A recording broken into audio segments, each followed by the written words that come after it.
नमस्कार दोस्तों, निशा का सवेरा में आप सभी का स्वागत है। अलिफ लैला, शहरयार और शहरजाद की शादी की कहानी। मंत्री अपनी बेटी शहजाद को कहानी सुनाता है। एक समय शहर में बहुत बड़ा व्यापारी हुआ करता था।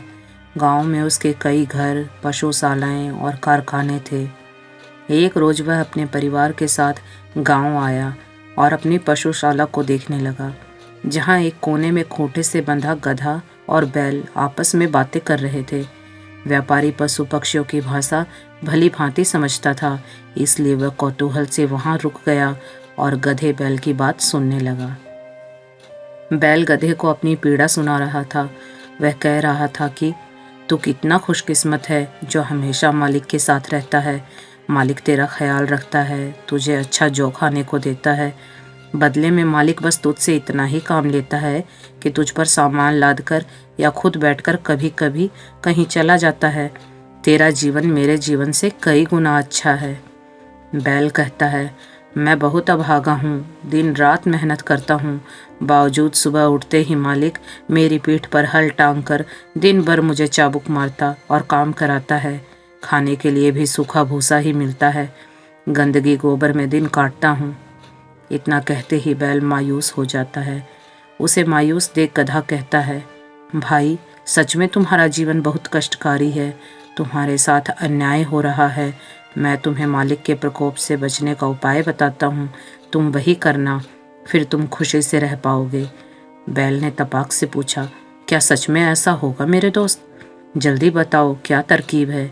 गधा कहता है कि तुम एक काम करो, अपने आप को बीमार और कमज़ोर दिखाओ। ऐसे में मालिक तुम पर तरस खाएगा और तुमसे ज़्यादा मेहनत नहीं करवाएगा।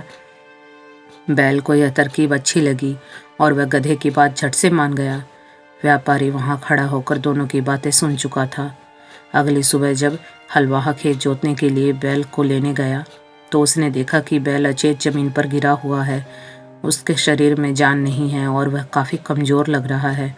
हलवाहे को कुछ समझ नहीं आया कि अचानक क्या हुआ। वह भागा भागा व्यापारी के पास आया और बोला, मालिक, बैल का स्वास्थ्य ठीक नहीं जान पड़ता है, खेत कैसे जोतें? यह सुनते ही व्यापारी समझ गया कि बैल गधे की तरकीब के अनुरूप बर्ताव कर रहा है। व्यापारी ने चालाकी दिखाई और हलवाहे से कहा कि आज खेत जोतने के लिए गधे को ले जाओ। हलवाहा वापस पशुशाला में आया और गधे को लेकर खेत पर चला गया। गधे ने इससे पहले कभी खेत नहीं जोता था, इसलिए दिन भर कड़ी धूप में वह बहुत थक गया। इधर हलवाहा बार बार उसे कोड़े मार रहा था। शाम होते तक गधे के पाँव में जान नहीं बची। किसी तरह दिन गुजरा और गधा वापस पशुशाला पहुंचा। उसे देख बैल बोला, भाई तुमने सही तरकीब सुझाया, आज का दिन तो बड़े मौज में बीता। लेकिन गधा इतना थक चुका था कि कुछ बोल ही नहीं पाया और अपने स्थान पर गिर पड़ा। मन ही मन खुद को कोसने लगा कि आखिर क्यों उसने बैल को ज्ञान दिया। बैल की मदद के चक्कर में उसने अपने पैर पर कुल्हाड़ी मार ली। ये कहानी सुनाकर मंत्री अपनी बेटी से कहता है, शहजाद, तुम क्यों उस गधे की तरह अपने आप को संकट में डालना चाहती हो? क्यों अपना जीवन बर्बाद करना चाहती हो? बेटी, निरंकुश शहरयार से ब्याह की जिद छोड़ दो। पिता की कहानी सुनने के बाद भी शहजाद का मन नहीं बदला और वह शहरयार से विवाह के लिए दोबारा कहती है। मंत्री गुस्सा हो जाता है और कहता है कि अगर तूने अपनी जिद नहीं छोड़ी तो मैं तुझे वह दंड दूंगा जो व्यापारी ने अपनी पत्नी को दिया था। शहजाद बोल पड़ती है, कौन सा दंड पिताजी? बैल और गधे का क्या हुआ? बेटे के पूछने पर मंत्री ने उसे आगे की कहानी सुनाता है। वह कहता है, एक रोज व्यापारी रात के भोजन के बाद टहलते टहलते अपनी पत्नी के साथ पशुशाला पहुंचा। उसने देखा कि आज फिर गधा और बैल आपस में बात कर रहे थे। वह उत्सुकता से छिपकर उनकी बातें सुनने लगा और पत्नी को भी छिपने को कहा। उसने सुना कि गधा बैल से पूछ रहा है कि कल सुबह जब हलवाहा खेत के लिए ले जाने के लिए तुम्हें लेने आएगा तो तुम क्या करोगे? बैल जवाब देता है, भाई तुमने जो बताया था मैं वैसा ही करूँगा। इस पर गधा कहता है, ना दोस्त, कल ऐसा ना करना। रास्ते में मैंने व्यापारी को कहते सुना था कि कल कसाई आएगा और तुम्हारी खाल ले जाएगा, क्योंकि मालिक को लगता है कि तुम बूढ़े हो चुके हो। तुम मेरे दोस्त हो, इसलिए मैं तुम्हें आगाह कर रहा हूँ, बाकी जैसी तुम्हारी इच्छा। गधे की बात सुनकर बैल असमंजस में पड़ गया कि वह क्या करे। अंत में उसने कहा कि कल वह बीमार होने का नाटक नहीं करेगा और काम पर जाएगा। इतने में छिपकर दोनों पशुओं की बातें सुन रहा व्यापारी ठहाके लगाकर हंसने लगा। उसकी पत्नी ने वजह पूछी तो व्यापारी ने महज इतना ही कहा कि वह गधे और बैल की बातें सुनकर हंस रहा है। पत्नी ने उससे कहा, आप ये कला मुझे भी सिखाइए, मैं भी जानना चाहती हूँ कि पशु पक्षी आपस में क्या बात करते हैं। व्यापारी ने साफ इनकार कर दिया और घर आ गया। पत्नी बार बार उसे यह कला सिखाने के लिए कहती रही, लेकिन व्यापारी मानने को ही तैयार नहीं था। उसने कहा कि अगर मैंने तुझे ये विद्या सिखाई तो मैं जीवित नहीं बचूंगा। बावजूद पत्नी जिद पर अड़ी रही। वह रात भर नहीं सोई और न व्यापारी को सोने दिया। अगले दिन भी पत्नी की जिद शांत नहीं हुई। कई रोज गुजर गए। व्यापारी अपनी पत्नी को समझाता रहा, लेकिन मामला खत्म होने की बजाय बढ़ता जा रहा था। एक रोज व्यापारी परेशान दुखी मन लिए घर के बाहर बैठा था। उसने देखा कि आंगन में मुर्गा मुर्गी प्यार भरी बातें कर रहे थे, जिसे देखकर वह बड़ा वहाँ खड़ा एक कुत्ता उन पर भौंक रहा है। वह मुर्गा मुर्गी से कहता है, तुम दोनों को लज्जा नहीं आती? हमारे मालिक परेशान हैं और तुम दोनों खुशी मना रहे हो। इस पर मुर्गा कहता है, हमारा मालिक मूर्ख है जो एक स्त्री का पति है। मुझे देखो, मैं कितना सुखी हूँ। यहाँ की 50 मुर्गियाँ मेरे अधीन हैं। हमारा स्वामी अगर बुद्धि से काम ले तो एक क्षण में उसकी पीड़ा दूर हो जाएगी। कुत्ता कहता है, मालिक ऐसा क्या करे? मुर्गा कहता है, हमारे मालिक को चाहिए कि एक मजबूत लाठी ले और अपनी पत्नी की कोठरी में जाए, पहले मनाए और तब भी अगर पत्नी हठ न छोड़े तो लाठी से उसकी जमकर पिटाई करे। पत्नी रो धोकर स्वतः शांत हो जाएगी। मुर्गे की बात व्यापारी ने सुनी और उसने वही किया जो मुर्गे ने कहा था। पत्नी की कोठरी में जाकर उसने लाठी से उसकी जमकर पिटाई की। पत्नी लाख चीखती रही, रोती रही, माफ़ी मांगती रही, लेकिन व्यापारी तब तक नहीं रुका जब तक पत्नी ने जिद नहीं छोड़ी। शहरजाद पिता के सिरहाने खड़ी ये कहानी सुन रही थी। मंत्री ने कहा कि बेटी, अगर तुमने भी अपनी हट नहीं छोड़ी तो मैं भी तुम्हारे साथ ऐसा ही करूँगा।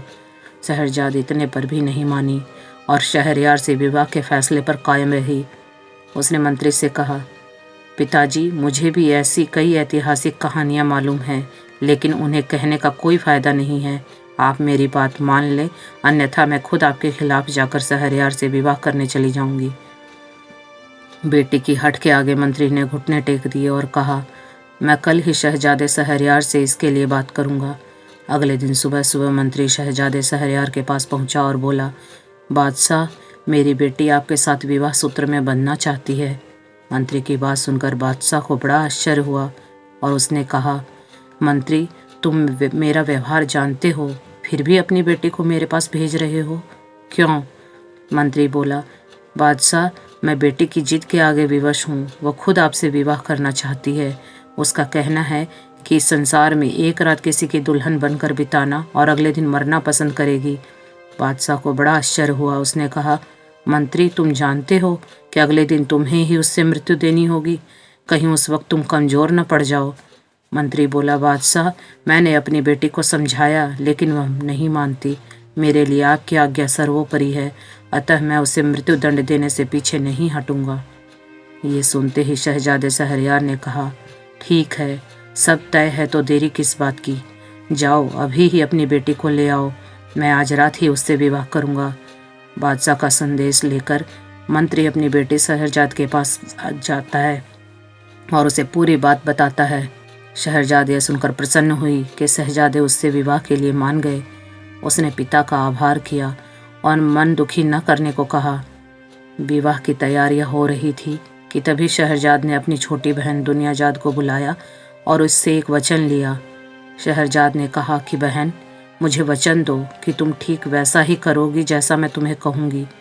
दुनियाजाद अपनी बड़ी बहन की आज्ञा मान लेती है और उसे वचन दे देती है। शहरजाद दुनियाजाद से कहती है, जब मैं ब्याह करके शहजादे की यहाँ जाऊँगी तो उनसे निवेदन करके तुम्हें भी वहाँ बुलाऊँगी। तुम मेरे बुलाने पर वहाँ आ जाना। मैं शहजादे से कहूँगी कि मरने से पहले तुम्हारे साथ वक्त बिताना चाहती हूँ, इसलिए तुम्हें बुलवाया है। दुनियाजाद अपनी बड़ी बहन की बात मान गई और कहा, दीदी, आपने जैसा कहा है मैं वैसा ही करूँगी। शाम को मंत्री विवाह के लिए शहरजाद को लेने जाता है। धर्मानुसार शहजादे शहरयार और अपनी बेटी शहरजाद का विवाह कराता है और दुखी मन लिए लौट आता है। इधर शहरयार अपनी नई बेगम शहरजाद के कमरे में गया। कक्ष में पहुंचते ही उसने कहा, चेहरे से नकाब हटाइए। शहरजाद ने बादशाह की आज्ञा का पालन किया और चेहरे से नकाब उतार दिया। शहरजाद का सुंदर रूप देखकर शहरयार उस पर मुग्ध हो गया और उसे निहारने लगा। इतने में शहरजाद की आंखों से आंसू गिरने लगे। ये देख शहरयार ने घबरा कर पूछा, तुझे क्या हुआ? शहरजाद ने उत्तर दिया, शहजादे, मेरी एक बहन है जो मुझे प्राणों से प्रिय है। मेरी इच्छा है कि वह मेरे साथ आज रात यहाँ रहे ताकि कल सुबह मैं अंतिम बार उसे गले मिल सकूं। शहजादे शहरयार ने उसकी बात मान ली और उसे बुलवा भेजा। संदेशा पाकर पहले से तैयार बैठी दुनियाजाद अपनी बहन के पास आने के लिए निकल गई।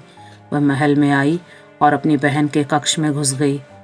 बादशाह ने कहा, शहरजाद, इसे बगल में लगे पलंग पर सुला दो।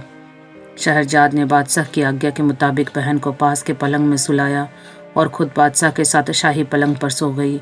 हल्की रोशनी होते ही दुनियाजाद उठी और एक बड़ी बहन के पास आकर बोली, दीदी, तुम्हारी चिंता में मैं रात भर सो नहीं पाई। मन बहुत घबरा रहा है, कोई कहानी सुनाओ ताकि जी बहल जाए।